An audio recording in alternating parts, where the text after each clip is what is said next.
Small Steps Chapter 9, Sunday Visitors. Miss Ballard was young and pretty with a friendly smile, but I was wary as I answered her questions about myself. I'm going to watch you do some exercises, she said, so I'll know how best to help you. Here it comes, I thought, more torture time. To my surprise, each time Miss Ballard asked me to move an arm or leg, she said, please. When I did as she asked, she said, that's good, you're doing great. I did arm and hand movements followed by leg and foot movements. Each time Miss Ballard praised my efforts, even when I was not able to do everything that she asked me to do. Just one more, she said. She sat me up in bed with my feet flat against the footboard and put her hands on the back of my head.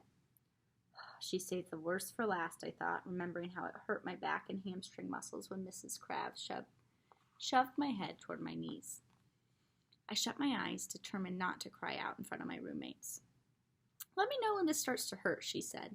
I want to stretch your muscles and keep them loose, but I don't ever want you to feel real pain. My eyes popped open. You don't? I said. Of course not. I could hardly believe my ears. Miss Ballard pushed slowly, applying gentle, steady pressure.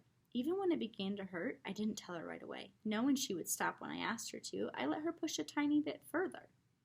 From then on, I always let her go a little beyond the point where it hurts, so I would get well that much faster.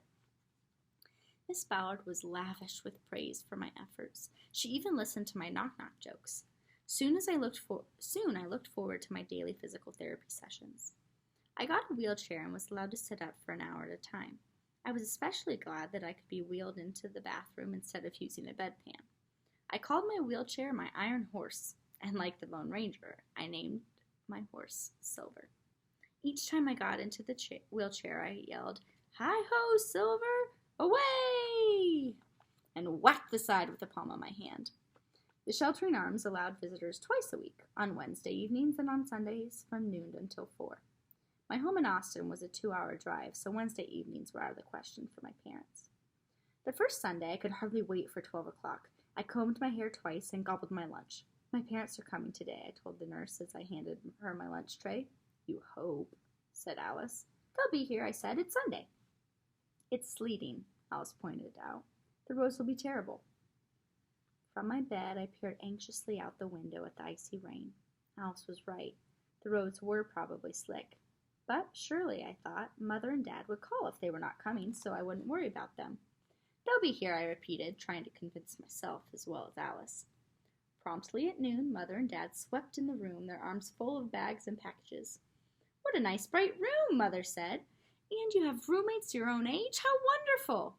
The introductions were made, and then I opened the packages. There were extra pajamas, more books, and a box of stationery with envelopes already stamped. Potato chips, I shouted. The hospital never serves potato chips, said Renee. Dad pried open the can, and I began to munch. Mother passed the can to the other girls. Even more welcome than potato chips was news from home. The Usums had a new car. Mrs. Meany had opened an antique shop. Steve Gentle was taking piano lessons. As I listened eagerly, and so did Dorothy, Renee, Shirley, and Alice. Midway through the afternoon, it began to irritate me that I wasn't able to talk alone with my parents. If Dad said something funny, everyone laughed. Why did my roommates have to listen to every word? Didn't they know it wasn't polite to eavesdrop on other people's conversation? The moment I asked myself the question, I knew the answer. I was the only one who had visitors. I'd assumed that all of the girls would have company on Sunday, except for Alice, of course. Apparently, Mother had the same thought because she turned to the other girls and asked, Are any of you expecting visitors? It's too far for my family to come, Shirley said. They've only been here twice in 7 months. My parents try to come once a month, Dorothy said, but it depends on whether they can get someone to do chores for them. What about you? Mother asked Renee. Will you be having visitors today? Renee shook her head. I live more than 200 miles away, she said. My parents would like to come every week, but it isn't possible.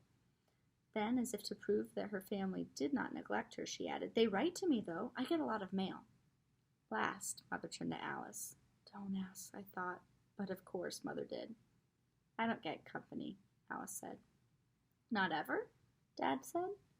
One of my brothers came once, but when he saw how ugly I am, he never came back. You aren't ugly, Dad said. You're pretty. Ha, said Alice. We'll visit all of you next Sunday, Mother said, and we'll bring treats for everyone. What would you like? Dad asked. Renee, what should we bring for you?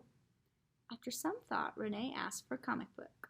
Little Lulu, she said, or Archie and Veronica. Shirley, Mother said, what can we bring for you? Shirley replied instantly, a bag of marshmallows. Plain old marshmallows? Dad asked. I love marshmallows, Shirley said, the big, puffy kind. Dorothy could not decide. I know what she really wants, Renee said, a tall, dark, and handsome young man. While the rest of us laughed, Dorothy pulled the covers over her head. When we quit laughing, she said, do you think I could have some licorice? Alice refused to ask for a special treat. There must be something you'd like us to bring you, Dad said. Something you can't get here at the Sheltering Arms? Alice shook her head. At first I thought she was being ornery.